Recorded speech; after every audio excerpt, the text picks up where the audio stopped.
ভারত বাংলাদেশ সীমান্তবর্তী এই স্থান কতটাই না নান্দনিক ও প্রাকৃতিক সম্পূর্ণ এই পাহাড় বিস্তৃত এই জনপদকে কেন্দ্র করে প্রতিদিন দূর দূরান্ত থেকে প্রায় অধিকাংশ মানুষই কিন্তু ছুটে চলে আসে এই নান্দনিক এই পাহাড় জনপদ দেখতে। হাজারো মানুষের ভিড়ে আমরা একটু লোকালয় থেকে দূরে চলে এসেছি এই প্রাকৃতিক অপরূপ সৌন্দর্য চোখে সাদৃশ্য করার জন্য।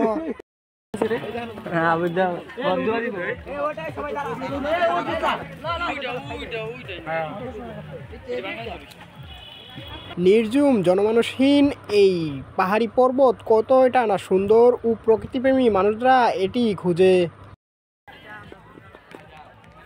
ভাই সমতল ভূমির মানুষ আমরা যদি পাহাড়ে আসি কষ্ট তো হবেই। চলুন।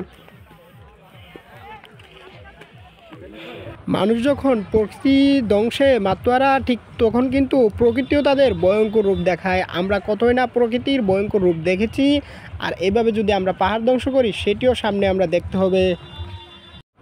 এখানে প্রকৃতির সর্বোচ্চ চূড়াই পাহাড় থেকে এই প্রকৃতি উপভোগ করতে আপনাকে গুনতে হবে মাথা পিছু 20 টাকা, তাহলে এই ভিতরে ঢুকতে পারবেন।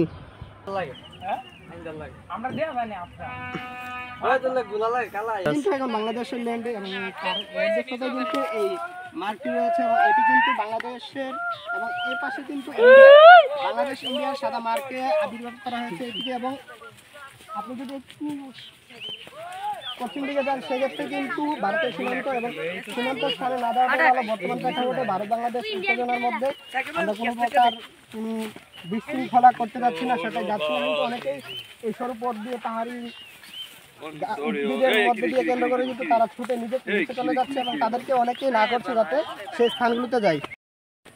আমরা কতটা না অসচেতন হয়ে পড়েছি, মানুষদের না করার সত্ত্বেও স্থানীয়রা আমাদেরকে অনেকে নিষিদ্ধ করেছে যে সীমান্তবর্তী স্থান না যেতে, তারপরেও কিন্তু অনেক মানুষ কিন্তু ছুটে চলে যাচ্ছে এবং বাসের জবজারে চলে যাচ্ছে, কিন্তু সেটি কিন্তু রিস্ক হতে পারে এবং সীমান্ত স্থানকে এভাবে ব্যবহার করাটা কিন্তু ঠিক নয় মানুষদের। ওই দেখুন আবার আতশবাজিও কিন্তু এখানে তারা ফুটাচ্ছে। এবং ভাই অনভ্যস্ত পায়ে পাহাড়ের জনপথে হাঁটাটা যে কতটাই না কষ্টসাধ্য, আমার বন্ধু তো হেঁটে চলে যাচ্ছে। ভারত বাংলাদেশ সীমান্তর মাঝামাঝি কিন্তু এই কৃষি সমৃদ্ধ একটি বাড়ি এবং এখানে কিন্তু ছাগলও রয়েছে এবং গরুর ঘাস রয়েছে এবং অনেক মানুষের কাছ থেকে কিন্তু লোকালয় থেকে অনেকটাই দূরে এবং এই স্থানটি একেবারেই প্রাকৃতিক সম্পূর্ণ একটি জায়গা এবং প্রাকৃতিকভাবে কিন্তু ওই যে ছাগলগুলো দেখা যাচ্ছে সেগুলো কিন্তু খেয়ে পরে সেখানেই বড় হচ্ছে এবং তাদের থাকার স্থানটাও কিন্তু ওই যে লালগড় হয়তো ওইটাতে তারা সেই স্থানে থাকে এবং এই পুরোটা স্থানে কিন্তু পাহাড় বিস্তৃত হওয়ার কারণে এখানে রকমারি উদ্ভিদ রয়েছে এবং খাবারের পর্যাপ্ত চাহিদা রয়েছে পশু খাদ্যের।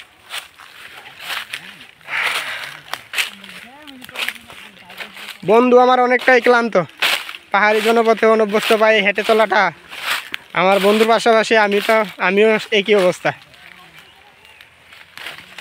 কি অবস্থা বন্ধু, ভালো না কেন? শরীরের যদি স্কুলের মধ্যে দূর প্রতিযোগিতার প্রথম হইতা তাহলে তোমার এটা এখানে কিছু হইতো না, তুমি দূর প্রতিযোগিতার ফার্স্ট থার্ডের কাতারও নয়, তো আমরার অবস্থা ভাই এভাবে যদি পাহাড়ের লতা পাতা পুরানো হয় তাহলে সেক্ষেত্রে হয়তো একটু সহজলভ্যতা আসে এবং এটি খরচ কমে দেয়। কিন্তু গাছ থেকে এই বাঁশ গাছগুলো থেকে যখন অঙ্কুর বের হয়ে এর গোড়ার মাধ্যমে বংশ বিস্তার করে ঠিক তখনই কিন্তু এই পুরার সাথে সাথে কিন্তু এই বংশ বিস্তারের যে ছোট গাছগুলো থাকে সেইগুলো কিন্তু পুড়ে যায় এবং এটি কিন্তু একটি ক্ষতি সাধিত করে এবং উদ্ভিদের ক্ষেত্রে কিন্তু এটি বড় একটি ভূমিকা পালন করে। কিছু ক্ষেত্রে ফলে দেখা যায় যে আপনার এইরকম একটি পাহাড়ে আগুনের উল্কা ছড়িয়ে পড়ে এবং সেই পাহাড় গাছগুলো সবগুলো পুড়ে যায় এবং দমকল বাহিনী অনেকটাই নির্বিকার হয়ে সীমান্ত ঘেরা স্থান হওয়ার কারণে কিন্তু এখানে পর্যটক আসে এবং তাদের জন্য কিন্তু এখানে স্থান রয়েছে। প্রখর সূর্যের আলোয় যখন মানুষ অতিষ্ঠ হয়ে যায় ঠিক তখনই কিন্তু এই ছায়াগুলোর তলে কিন্তু তারা রেস্ট নিতে পারে এবং আমরা কিন্তু ওইখানে যাচ্ছি না যেহেতু সময় স্বল্পতা রয়েছে এবং বিকাল গড়িয়ে এসেছে এবং অল্প কিছুক্ষণের মধ্যে আমরা এখান থেকে চলে যাব, সেটাই আর উপরে যাচ্ছি না। এবং এখানে কিন্তু শুধু এনটিভি যদি ধরেন এটি একটি সীমানা রেখার মতো সেফটি করা হয়েছে এবং পার হেড কিন্তু 20 টাকা করে দিয়ে এই স্থানে প্রবেশ করা যায়।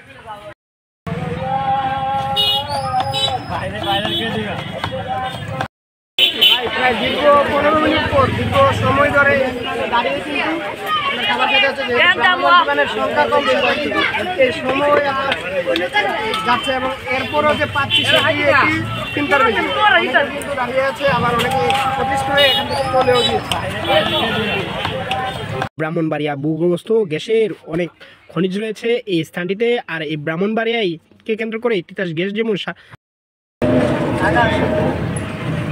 বাইরে প্রত্যন্ত অঞ্চলের বিখ্যাত চা, আর এই চা তৈরি করা হয় বড় এক কড়াইয়ের মধ্যে, যেটি দীর্ঘ সময় নিয়ে জাল দেওয়া হয় এবং পর্যায়ক্রমে এই চা নাকি কয়েকবার ধাপে এই স্থানটিতে বসানো হয় এবং এখান থেকে বিক্রি করা হয়।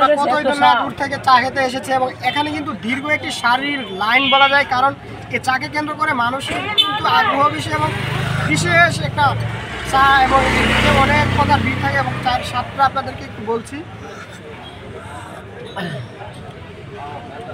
30 টাকা অনুযায়ী চায়ের স্বাদ ঠিক রয়েছে এবং চাটিতে কিন্তু এটি গায়ের দুধের চা, গায়ের দুধের সম্বলিত চা, এবং এই দোকানটির নাম হচ্ছে গাজী বাসির ভাইয়ের দোকান এবং চায়ের দোকান। প্লাস এই চা খেতে আমরা প্রায় 35 কিলোমিটার দূর থেকে এসেছি। আমাদের বাড়ি থেকে প্রায় কসবার নোয়াগাঁর মোড় কিন্তু 35 কিলোমিটার এবং সেই স্থানে এসে আমরা এটি খাচ্ছি।